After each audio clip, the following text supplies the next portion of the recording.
السلام علیکم ورحمۃ اللہ وبرکاتہ۔ آج کے ہمارے بیان کا موضوع ہے حضرت یعقوب علیہ السلام کا واقعہ۔ ویڈیو کو بنا اسکپ کیے مکمل دیکھیں، اس سے آپ کی معلومات میں اضافہ ہوگا۔ اس سے پہلے آپ ہمارے چینل کو سبسکرائب کریں، بیل آئیکن کو پریس کریں، لائک اور شیئر کریں۔ نحمده ونصلي على رسوله الكريم، اما بعد فاعوذ باللہ من الشیطان الرجیم، بسم اللہ الرحمن الرحیم۔ یعقوب بن اسحاق بن ابراہیم بن آزر بن ناہور بن صاروح بن راغو بن فالق بن عیبر بن شالق بن ارفخشد بن سام بن نوح بن لامک بن متوشلخ بن اخنوخ یعنی ادریس علیہ السلام بن یرد بن محلیل بن کنان بن یانش بن شیس بن آدم علیہ السلام۔ حضرت یعقوب علیہ السلام حضرت اسحاق علیہ السلام کے بیٹے اور حضرت ابراہیم علیہ السلام کے پوتے تھے۔ آپ کی بشارت اللہ رب العزت نے حضرت اسحاق کی ولادت کے وقت ہی حضرت ابراہیم علیہ السلام کو سنا دی تھی۔ حضرت یعقوب کا لقب اسرائیل یعنی اللہ کا بندہ ہے، اور آپ علیہ السلام کی نسل سے وجود میں آنے والے لوگ بنی اسرائیل یعنی اسرائیل کی اولاد کہلائے۔ بنی اسرائیل میں اللہ رب العزت نے بہت سے نبی مبعوث فرمائے۔ حضرت یعقوب علیہ السلام اپنے والدین کے انتہائی فرمانبردار اور ان کی خدمت میں مصروف رہتے تھے۔ ایک دن حضرت اسحاق علیہ السلام نے گوشت کھانے کی چاہت ظاہر کی۔ آپ کے دونوں بیٹے اپنے والد محترم کی چاہت کو پورا کرنے کے لیے کوشش کرنے لگے۔ حضرت یعقوب علیہ السلام اپنے والد محترم کی چاہت کے مطابق انہیں اپنے بھائی عیس سے پہلے کھانا کھلانے میں کامیاب ہو گئے، جس پر حضرت اسحاق علیہ السلام نے خوش ہو کر ان کے حق میں یہ دعا فرمائی کہ وہ معزز بعد والی قوموں کے سردار اور ان کی رزق و اولاد میں خوب برکات ہوں۔ حضرت یعقوب علیہ السلام کے بھائی عیس کو جب یہ علم ہوا کہ وہ والد محترم کو کھانا کھلا کر خیر و برکت کی دعائیں حاصل کر چکے ہیں، تو انہوں نے اس پر ناراضگی کا اظہار کیا۔ حضرت یعقوب علیہ السلام کی والدہ محترمہ رفیقہ نے ان حالات کے پیش نظر اپنے شوہر حضرت اسحاق علیہ السلام سے اجازت دے کر حضرت یعقوب کو حران شہر میں حضرت یعقوب علیہ السلام کے ماموں لابان کے پاس جانے کی نصیحت فرمائی۔ آپ علیہ السلام والدین کی نصیحت پر عمل کرتے ہوئے حران چلے گئے۔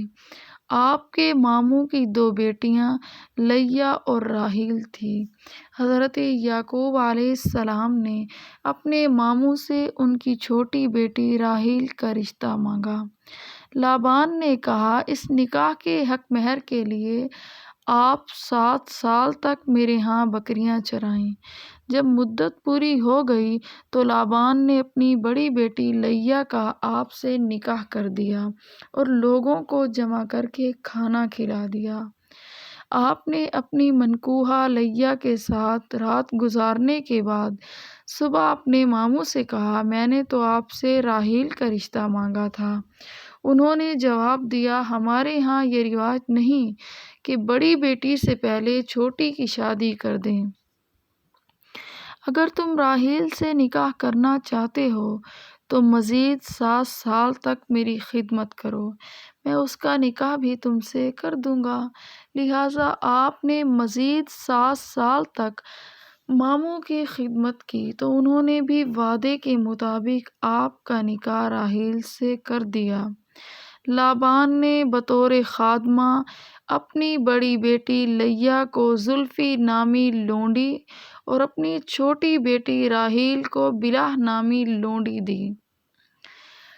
حضرت یعقوب علیہ السلام کی شریعت میں دو بہنوں کو بیک وقت نکاح میں رکھنے کی اجازت تھی، لیکن امت محمدیہ صلی اللہ علیہ وسلم میں دو بہنوں کو بیک وقت نکاح میں رکھنے کی اجازت نہیں ہے۔ حضرت یعقوب علیہ السلام اپنے ماموں لابان کی دوسری بیٹی راحیل سے شادی کے بعد مزید 6 سال تک اپنے ماموں کی خدمت کرتے رہے۔ اللہ رب العزت نے آپ کو آپ کی پہلی بیوی لیہ کے بطن سے 6 بیٹے اور 1 بیٹی عطا فرمائے۔ بیٹوں کے نام یہ ہیں: روبیل، شمعون، لاوی، یہودا، اسخر، زبولون اور بیٹی دینا۔ آپ علیہ السلام کی دوسری بیوی راحیل کے ہاں ابتدا میں کوئی اولاد نہیں ہوئی۔ اس نے اپنی لونڈی بلہا آپ کو ہبہ کر دی۔ اس لونڈی سے آپ کے 2 بیٹے دانان، نفتالی پیدا ہوئے۔ آپ کی پہلی بیوی لیہ نے بھی اپنی لونڈی زلفی آپ کو ہبہ کر دی۔ اس سے بھی آپ کے 2 بیٹے جاد اور اشر پیدا ہوئے۔ جب آپ کی بیوی راحیل نے دیکھا کہ آپ کی بیوی اور لونڈیاں سب سے اولاد ہو گئی تو انہوں نے بھی اللہ کے حضور گڑ گڑا کر اولاد کے لیے دعا مانگی، تو اللہ رب العزت نے انہیں بھی 2 بیٹے حضرت یوسف اور بنیامین عطا فرمائے۔ بنیامین کی ولادت کے وقت ان کی والدہ محترمہ راحیل اللہ رب العزت کو پیاری ہو گئی۔ حضرت یعقوب علیہ السلام کی تمام اولاد حران کے علاقے میں رہائش کے دوران ہی پیدا ہوئے، سوائے بنیامین کے۔ اپنے ماموں کے ہاں 20 سال گزارنے کے بعد آپ بہت سے مال و دولت کے ساتھ واپس اپنے آبائی علاقے کنعان میں تشریف لے آئے۔ حضرت یعقوب علیہ السلام حضرت اسحاق کے چھوٹے بیٹے اور حضرت ابراہیم علیہ السلام کے پوتے تھے۔ آپ کنعان قبیلے سے تعلق رکھتے تھے۔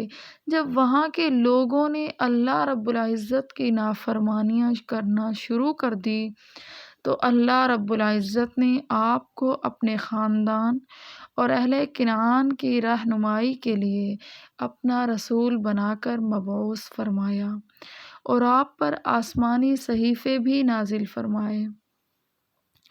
قرآن مجید فرقان حمید میں اللہ رب العزت کا فرمان ہے: ہم نے آپ صلی اللہ علیہ وسلم کی طرف اسی طرح وحی بھیجی جس طرح نوح علیہ السلام اور ان کے بعد والے پیغمبروں کی طرف بھیجی تھی، اور ہم نے ابراہیم، اسماعیل، اسحاق، یعقوب اور ان کی اولاد عیسیٰ، ایوب، یونس، ہارون اور سلیمان علیہ السلام کی طرف بھی وحی بھیجی تھی۔ دوسری طرف ارشاد باری تعالیٰ ہے: اے مسلمانوں، تم کہو کہ ہم ایمان لائے اللہ پر اور اس کتاب پر بھی جو ہماری طرف نازل ہوئی، ان تعلیمات پر بھی جو ابراہیم، اسماعیل، یعقوب علیہم السلام اور ان کی اولاد پر اتاری گئی، اور ان تمام کتابوں پر بھی جو موسیٰ و عیسیٰ اور دیگر انبیاء علیہم السلام کو ان کے رب کی طرف سے ملی۔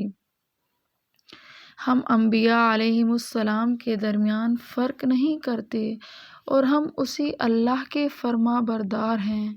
قرآن مجید فرقان حمید میں ایک اور جگہ اللہ رب العزت کا فرمان ہے: آپ صلی اللہ علیہ وسلم کہہ دیجئے، ہم اللہ پر ایمان لائے اور اس پر بھی جو ہم پر نازل کیا اور جو ابراہیم، اسماعیل، اسحاق، یعقوب علیہم السلام اور ان کی اولاد پر نازل کیا گیا۔ حضرت یعقوب علیہ السلام کے 12 بیٹے تھے، جن میں سے حضرت یوسف علیہ السلام کو اللہ رب العزت نے نبوت سے سرفراز فرمایا۔ حضرت یوسف علیہ السلام کے بھائیوں نے ایک سازش کے تحت حضرت یوسف علیہ السلام کو باپ سے جدا کر دیا، جس پر حضرت یعقوب علیہ السلام کو بہت صدمہ پہنچا، اور اس صدمے کی وجہ سے روتے روتے آپ کی آنکھوں کی بینائی ختم ہو گئی۔ آخر کار اللہ رب العزت نے آپ کو حضرت یوسف علیہ السلام سے ملوا دیا اور آپ کی بینائی بھی لوٹا دی۔ حضرت یعقوب علیہ السلام نے جب اپنی موت کے آثار دیکھے تو اپنی اولاد کی آخرت کی فکر کو ملحوظ خاطر رکھتے ہوئے انہیں ایسی عمدہ نصیحت فرمائی کہ جسے پسند فرماتے ہوئے اللہ رب العزت نے قرآن مجید میں اس کا تذکرہ فرمایا۔ آپ کا ارشاد ہے، کیا تم لوگ اس وقت وہاں موجود تھے جب یعقوب علیہ السلام پر موت کا وقت آیا تو انہوں نے اپنے بیٹوں سے پوچھا، میرے بعد تم کس کی عبادت کرو گے؟ انہوں نے جواب دیا، ہم آپ کے اور آپ کے آباء و اجداد ابراہیم، اسماعیل اور اسحاق علیہ السلام کے معبود ایک اللہ کی عبادت کریں گے اور ہم اسی اللہ کے فرما بردار رہیں گے۔ حضرت یعقوب علیہ السلام مصر میں اپنے بیٹے حضرت یوسف علیہ السلام کے پاس رہائش پذیر تھے، وہیں آپ کی وفات ہوئی۔ حضرت یوسف علیہ السلام نے اپنے والد محترم کی تجہیز و تکفین کا انتظام کیا اور آپ کی میت آبائی وطن حبرون لے جا کر ایک غار میں دفن کی، جسے حضرت ابراہیم علیہ السلام نے عفرون بن سخرشی سے خریدا تھا۔ سبحان اللہ، وآخر دعوانا ان الحمد للہ رب العالمین۔